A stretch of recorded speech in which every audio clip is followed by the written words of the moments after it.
avalez les chameaux. Mm. Malheur à vous, scribes et pharisiens hypocrites, parce que vous nettoyez les dehors et les coupes du flanc, et qu'au-dedans, ils sont pleins de rapines. Alléluia. Parce que vous nettoyez les dehors de la coupe.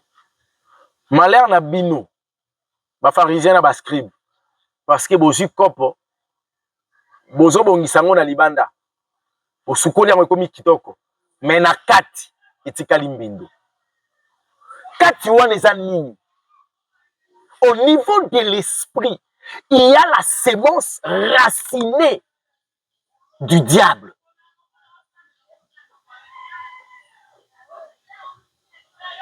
Tala, bango peso kopo, basukoli yango libanda kitoko, mais na kati ya salité.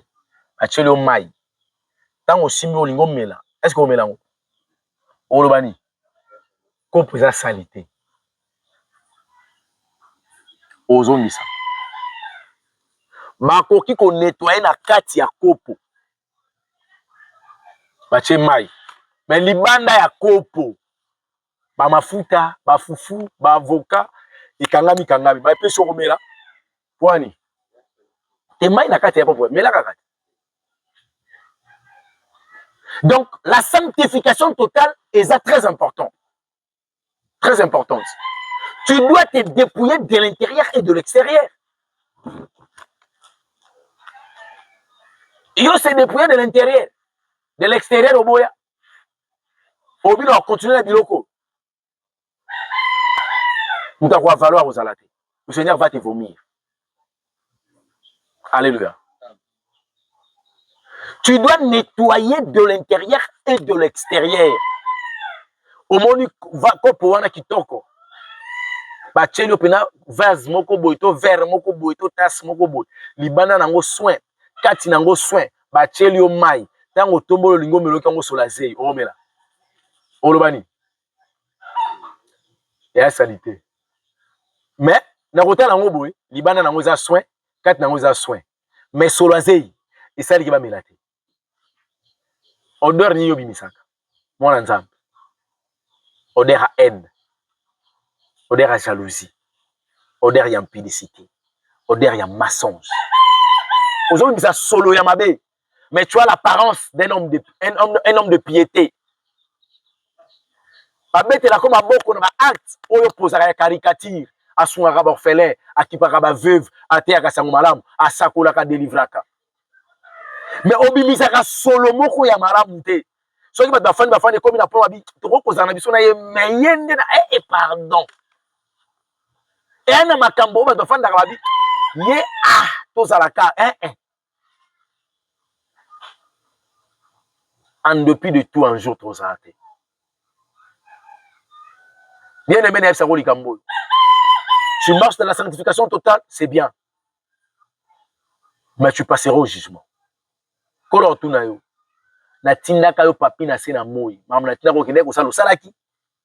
Qu'est-ce que tu diras à Dieu?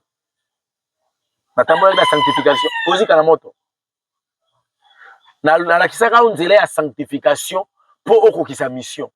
Sanctification, c'est la clé qui permettre d'atteindre, d'achever la mission. Le péché, ça dit qu'on empêcher yo achever la mission. Voilà pourquoi il faut abandonner le péché, rester dans la sanctification pour que tu puisses arriver à achever ta mission. Mais la mission là, c'est quoi? Tu es où? Ta mission, c'est quoi? La mission, quand l'Éternel Dieu te donne une mission, il y a un routine dans la zone de la mission.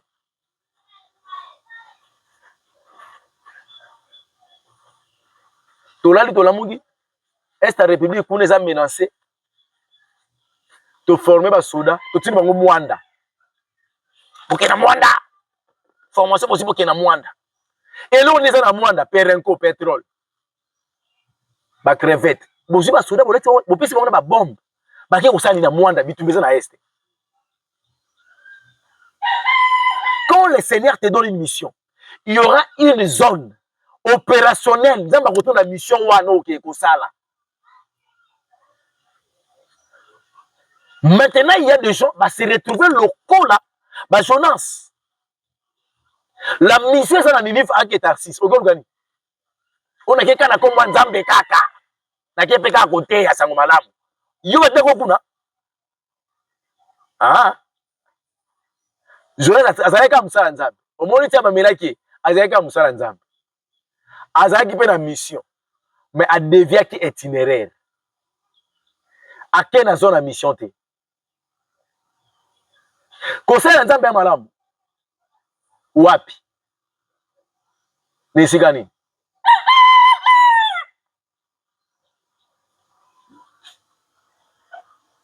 Si tu es dans zone où il y a une mission à côté, tu perds le temps. Au samba. Parce que si tu es dans le côté où il y a une mission, le Seigneur te posera la question. Oui, ça n'a pas c'est là qui est. En tout cas, c'est résultat zani. Parce que le Seigneur a évalué par rapport au résultat. Et quelle est ta mission? Mission des animes. Et au sein de l'angoapi. Tout enfant de Dieu, le zone appropriée, il y a l'Iboson Nzamba Sakaye pour la mission. C'est sa famille biologique. C'est un enfant de Dieu, un serviteur de l'Éternel.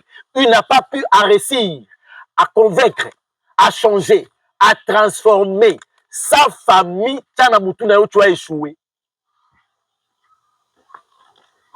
Yo bandoko yebisa batu musu bongola motema na kati ya ndako na bato bongola mitema baate. Na libota na bongola mitema te. Bongola motema kuna. Bato yo za na maîtrise na bango bokoli na bango esika moko. Bokabola bango fu esika moko. Ba yebi yo na faiblesse ti ba moni na transformation na yo. Okoyi ko bongolisa bango te. Oko bongolisa bato za na maîtrise même pas ya coutume na bango. Ya totem. Ya ba hôtel. Ndo yo ya olonga. Qu'est-ce que chèque bandi? Mais il y a des gens qui ont la capacité, ceux qui ont changé la famille, qui ont longwa pour famille. Donc il y a raison d'être noté. Comment la famille mobile au kokate? Pas bon, on sera mort si maman sous. Au bandi kota la, ouais, ça a la capacité à koyo kayo. Tali c'est nzambe na yo. Difficulté est soutenir d'une manière ou d'une autre. Lobby a se soumettre à nzambe na yo. Beaucoup m'a mis balé.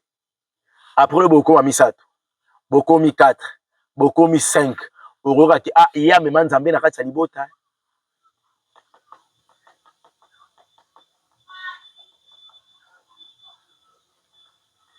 Na lobby te que faut ça la carte serviteur. Ta kati sa ministère. Mais tu es un enfant de Dieu, tu es au service aussi de l'Éternel, tu es aussi un serviteur de Dieu. Alléluia. Nzambe na koma bafoué na kati libota na yo. C'est parce que tu manques l'autorité spirituelle. Nous va expérimenter la présence de Nzambe na ote. Va expérimenter en ote. Et ana bato ameki bange ba betiye abangi Nzambe na yo. Bon, ça sera bato ba pagano na ba sorcier ba maseki. Et ko mara lo kwa soko meki panganga esili vime baby. Oh, ayibi nganga. Yozo yiba nganga. Ah, vime baby. Mais il mosala Nzambe Nzambe alimbiso. Yo. Yibanga nan. Yibanga longa, bongo na biso Nzambe alimbiso. Au cas ça macadam te bange, bon accorder accident. Pouf, avouate. Douleur. Bon que nous passer message. Ya simba qui nous envoie ko simba ta bongo la motema. Tant ba lokotambo la bozo ta lokobi soki na koma bo. Eza ko yiba. Yango ndeko tika ko yiba bongo la motema. Il y a une nature à bateau, il y a une douleur. On a remis Kolobi, on a semé la haine. Si on a dit que Banga Alexandre Haïdi Nabala, Bato Banga Ba Idaous, Banga Baba Olala, Banga Apôtre Pierre, Banga Timothée, Banga Paul, c'est parce que la puissance est en Nzambe na bango. Et c'est là qui est exposé, que Jésus-Christ de Nazareth. Les gens ont vécu cela. Nzambe na yo sa puissance ezali démontré te. Yango moni bato bazo telemi na yo. Bazo kondima Nzambe na yo te. Et là on est ça que puissance Nzambe se manifester dans vie na yo te. Ozana na kata mission te. Yo lukano ba mbongo na kosambela na yo. Ndo ya yo sani. Yo sambela. Ponza basani. Apia oni. Osukoli pena bozim transport. Tala trajet. Tiawa. Oyo luka Nzambe apeso eloko. Fa osemela ndako Nzambe apeso una.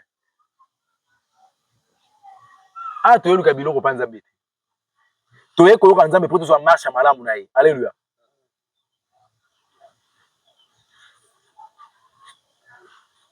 Sur le plan physique, nini kolala tes frères.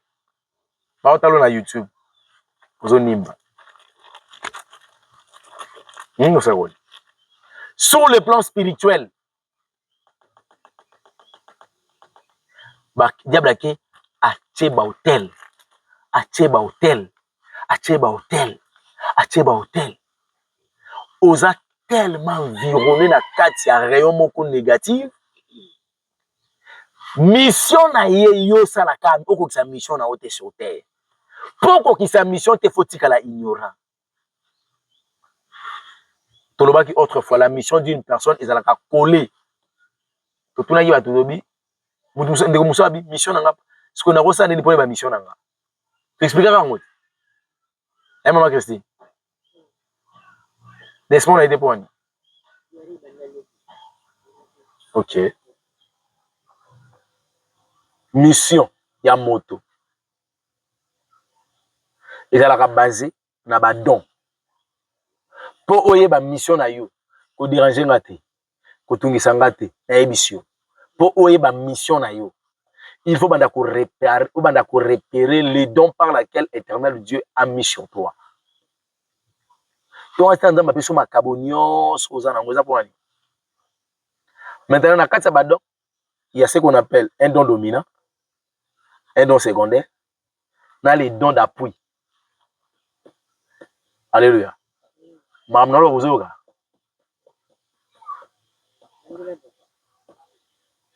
La mission d'une personne est collée na ba don on Nzamba pesier. Na kati ba don, tous na don ya liboso ben yango don dominant. Les dons qui dominent. Pour confondre les talents et les dons. On a talent au commerce, au commissaire au don. Donc Nzamba tina ko la commerçant. On a yazo le coup munongo tekaka bien. La venti. Nga na doit qui chauffeur hein. Na tanga ngote. Tina mo kumba ba grand car ezad do Nzamba ozo le coup munongo kendaka ba mopila. Wa chikapa ozongi wana don.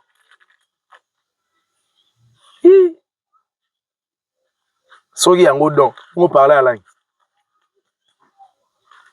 discernement des esprits. Soki wana kokumba et don. Bongo siko discernement des esprits ani. Siko école discernement des esprits arabes. Toujours là que comment discerner les esprits. So monika mutazo ya mabwana. Boko tika la police. Azandoki. Na kata ba don, Nzamba tchaka don dominant.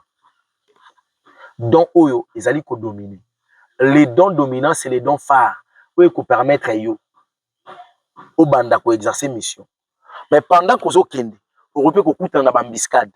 On kuta na jari ya bato lolengi na lolengi. Aye ko ce qu'on appelle les dons secondaires. Les dons secondaires, les ali dons ils ko appuyer yo na kata don dominant par rapport à lieu na circonstance. Et akoya ko tcha ba don benga ba don d'appui. Mamna lo baso kangi te ngala mito yo kanate.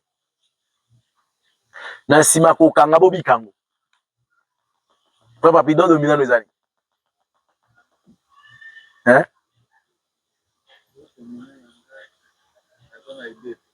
Il faut le koyeba. So que zoya te tuna molimo santo. Yamo les mission na o. On va mbongo oluka lelo, oluka mote. Oluka de?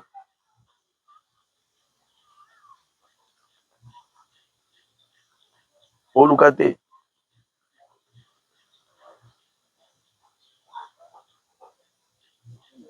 parce que bon on est oluko et yo salaka mission okomona nini ezalaki lokwa don dominé ya Joseph ya Bible don dominé ezalaki nini songe mama don dominé ezalaki nini papa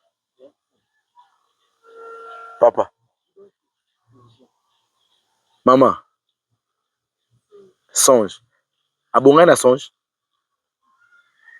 abongani na doni interprétation qui donne secondaire to don dominant don secondaire alléluia le lieu et les circonstances ezali kosenga ya lota esu te ekoma kosenga aza na capable aza na capacité ya kointerpréter le don secondaire ekomisi na bénédiction jean faluka bokonzi te bokonzi luka ye po alimbola ye ndoto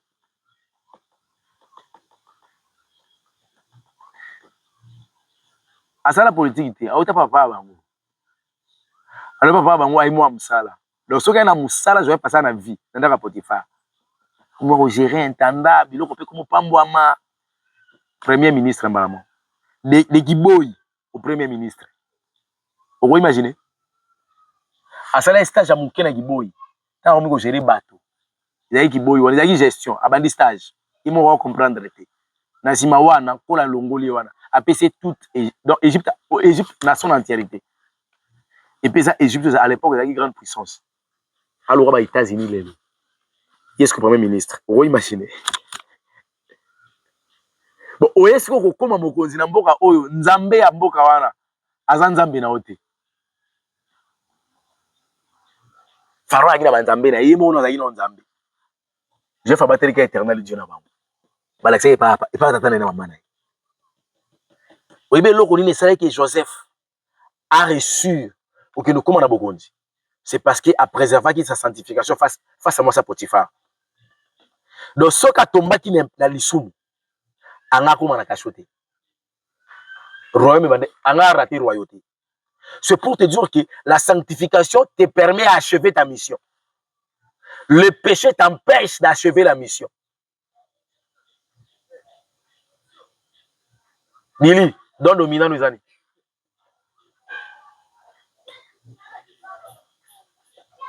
Pesanga don dominant la don secondaire, n'a pas don d'appui.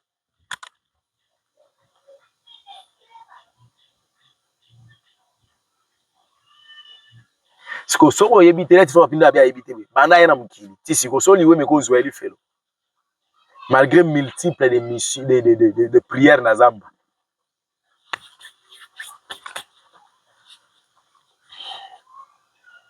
Monte papa, pourquoi là tout nos papiers oye maman maintenant on sait moi que ndako sala omo tout na zamba mais moi j'ai cherché des diamants. Là ndako mgo ko diamants. Non, j'avais mes motos. Papi, Ngai le créateur incréé. Naloba, que la lumière soit et la lumière natindi yo na mokili. Oro ya pe likasa muto tuna ngazata. Oro ko ya fourmi na kata zambo. Toko yeba te po fourmi ba na zambo. To wa pe na tinda na bango pete.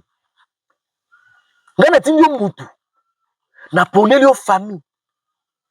Na poneli yo mwasi. Na poneli yo bana na pesi yo. Na poneli yo pays po na yebi ke pays wana soki yo ye. Tribu wana soki yo komi. Famille wana présence na yo. Oza peta mususu na sima na kopesa autant de leki. Na ko chope mona sukati. Donc tinga na chaki wana pour que luka diama. Après que luka diama pour ça na ngoni. Otongela nga temple te. Ozongela nga na ba offrande te. O soutenir ministère na ngate. Siko na osika na ocho wapi. Ozarete kena moto.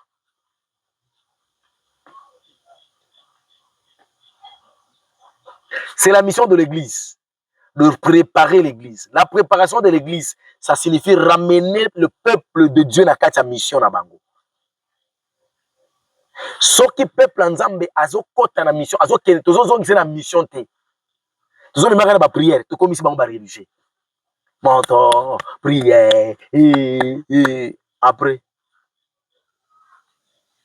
Démon à qui m'a écrit. Gloire à Dieu, dans une délivrance. C'est bien, après. Soyez.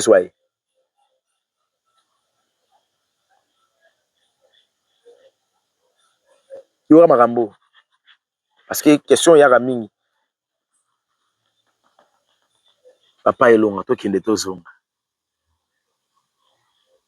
Quelle a été la mission de Moïbi sur la croix? Bon, à côté de l'année. La réponse n'est pas ça. Si tu étais moi, on te pose cette question par rapport à l'enseignement. Moïbi sur la croix, à sa mission. Aïbi, tu sur la croix, chita sima. Et là, vous allez dans le paradis. Bon, Moïbi. Quelle sera ta réponse? So.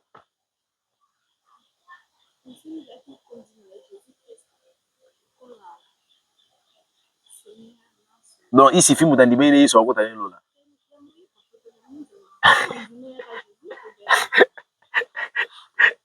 Il y aura réponse. Mais, quelle réponse? Si on va poser une question par rapport à l'enseignement, Bolobi Motofa à ça la mission, soit à ça l'émission dans laquelle il fait. Bon, moi, il y a une mission dans ça qui est là. Pas où t'as là.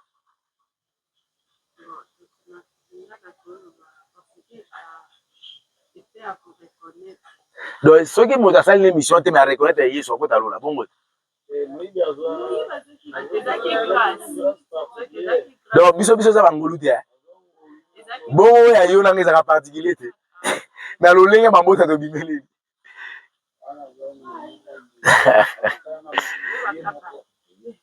Frère. La première des choses à reconnaître, non, que Jésus-Christ est le Seigneur et Sauveur. Mais à défendre l'innocence de Jésus et pas à Mouninganiwana. Ça veut dire, donc, mission là, ils allaient qui que. Athée à Mouninga, que Dieu te bénisse. Ça, c'est la maturité. Donc, quand Athée, c'est par là maintenant que Jésus-Christ, la grâce. Et aussi, Mbaye. Il a fait l'évangélisation sur la croix. Yo banga mokondité. À ce temps, on a biso. Oh. Donc, vous habitez que mon c'est mokondi bakondi. Le Seigneur des Seigneurs. Ah, ça, les locaux. Babomie pour la bola.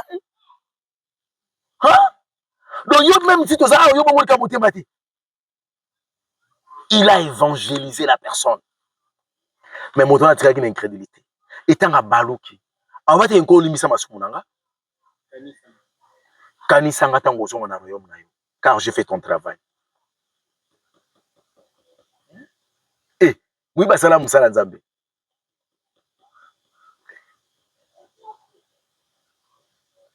Moïse a respecté ce qu'on appelle Ézéchiel chapitre 3, verset 17. Tu diras aux méchants. Il avait dit à ces méchants-là, mais méchants, bon, il s'est détourné dans ma baie. Comme rebelle, tu sauveras ton âme. Ézéchiel chapitre 3, verset 17, il est sauvé Moïse. Ah! Là, tu sais faire à gagner déjà. Et à ça, il voit bien. Tu es dans la présence pour eux. Oui, moi, déjà. Voyez bien.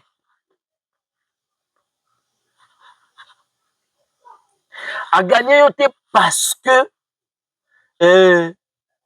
il faut qu'on gagne par âme. À Bengama, à la gagnère d'âme. La compassion des âmes, ils ont coupé la carte à ignorance. Ils ont mal à l'aise. Ils ont ramené à Bengama na yango. Le fait à gagner par âme, à Bengama, la mission pour la paix, ça a la provision. Bon, et ben, on localiser dans le domaine nyonso. Ici, quand on dit les aratés, c'est qu'il y a des pesami. Et là, c'est compliqué, mais tu peux ça n'a coûté, on y a un pied. On a dit ça miracle, c'est un miracle. On a compris que la paix c'est bon. Moi, yo, yo, c'est l'autorité spirituelle. Nous avons monté dans la moralité, à faciliter ou à pour nous sommes au transport, yo, PC transport. Faut faciliter dans là. On comprend? Eh, faut me montrer le niveau là. Si tu ne connais pas ta mission, mais heureusement, ma Christine pas mission. Parce que mission est basée dans la donne. Ça c'est pour la première ma Christine.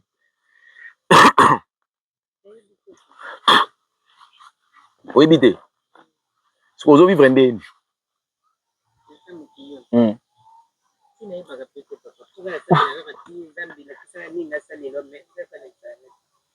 Même ça nzambe la tsanga ni na shelo nzambe wala kisote. Pour ça nous kana mukili.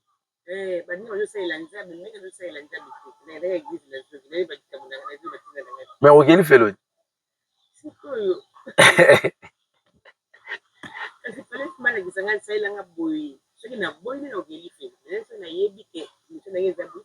Na poser aux questions. Je vais faire ça nzambe ni. Quoi la Bible. Joseph a Bible ça nzambe ni.